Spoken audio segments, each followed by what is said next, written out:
Halo semua, jumpa lagi di channel Belajar Arsitektur. Kali ini bersama saya Taufik, bagian tim dari PT Rancang Reka Ruang.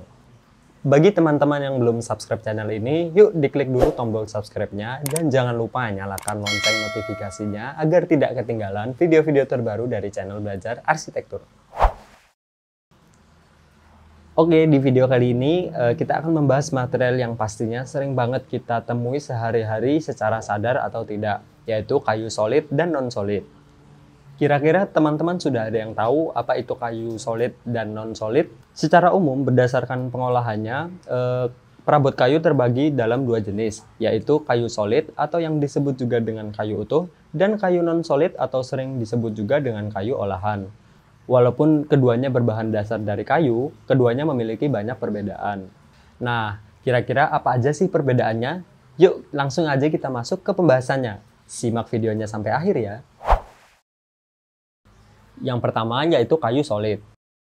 Sesuai dengan namanya, kayu solid atau kayu utuh berasal dari kayu tanpa ada campuran dari bahan lain apapun. Karena bahannya terbuat dari 100% kayu asli, kayu solid memiliki kualitas alami sesuai dengan jenis kayunya. Misalnya adalah kayu solid dari kayu jati. Mebel yang terbuat dari kayu ini akan memiliki warna dan corak alami yang seiring berjalannya waktu akan semakin indah karena kandungan minyak alami pada serat kayu jati. Selain itu, terdapat kelebihan-kelebihan lain pada kayu solid, seperti daya tahan kayunya yang juga sesuai dengan kemampuan alami kayu, tahan terhadap perubahan suhu, tekanan, hingga tahan terhadap mikroorganisme dan rayap. Namun, dengan kelebihan-kelebihan ini, tentunya kita bisa menebak apa saja kekurangan dari kayu solid. Yang pertama, mahal. Tentunya ada harga, ada kualitas. Harga kayu solid terbilang cukup mahal mengingat kualitasnya memang sangat bagus dan juga sangat tahan lama hingga puluhan tahun lamanya. Yang kedua, yaitu sulit ditemukan. Karena barang berkualitas tinggi menjadi incaran banyak orang, tentunya mebel dari kayu solid akan lebih sulit ditemukan daripada kayu olahan. Ditambah, sumber daya alam untuk membuat kayu solid juga terbatas dan harus digunakan secara bijak. Yang ketiga yaitu berat. Bisa kita bayangkan, karena terbuat dari kayu asli tanpa adanya campuran dari bahan lain, pastinya kayu solid akan jauh lebih berat dibandingkan dengan kayu olahan. Karena bobotnya yang berat ini, mebel dari kayu solid akan lebih sulit untuk dipindah-pindahkan, apalagi yang berukuran besar seperti lemari baju dan dipan. Nah, dari kayu solid kita beralih ke kayu olahan. Kayu olahan atau kayu non-solid merupakan kayu yang telah diolah bersama bahan campuran lainnya dan diproses menjadi bahan dasar furnitur atau keperluan lainnya. Kayu olahan menjadi alternatif untuk mempermudah proses produksi dengan kualitas dan ukuran yang lebih teratur. Harganya juga tentu lebih murah dan persediaannya lebih banyak, walaupun kualitasnya tidak sebaik kayu solid.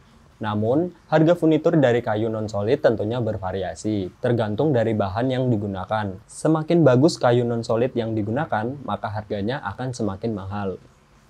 Beberapa contoh material kayu non-solid antara lain, yang pertama yaitu plywood. Proses produksi plywood dengan menyusun lembaran-lembaran kayu tipis yang ditumpuk, diberi lem perekat, lalu dipres untuk merekatkannya. Maka tidak heran jika plywood ini juga sering disebut dengan kayu lapis. Jenis kayu yang digunakan biasanya kayu sengon, pinus, dan kayu sungkai.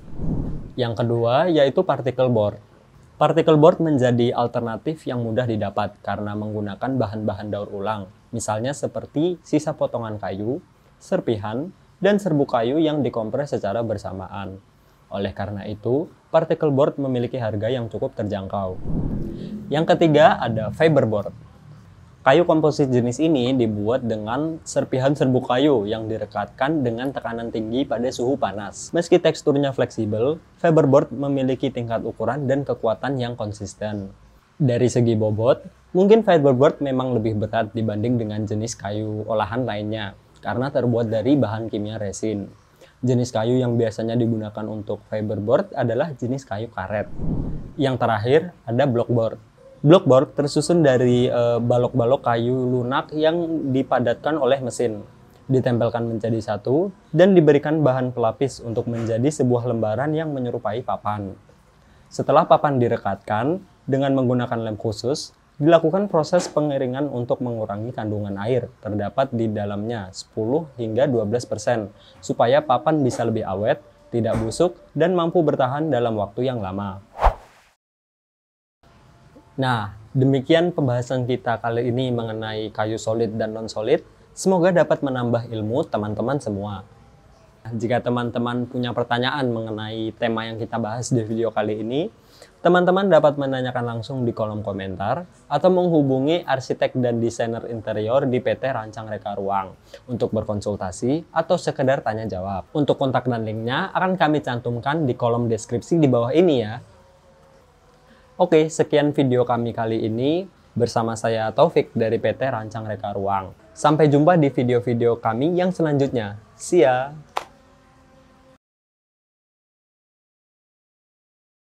Yang pertama, yaitu mahal. Kurang. Disambung. Yang pertama, mahal. Yang pertama, mahal.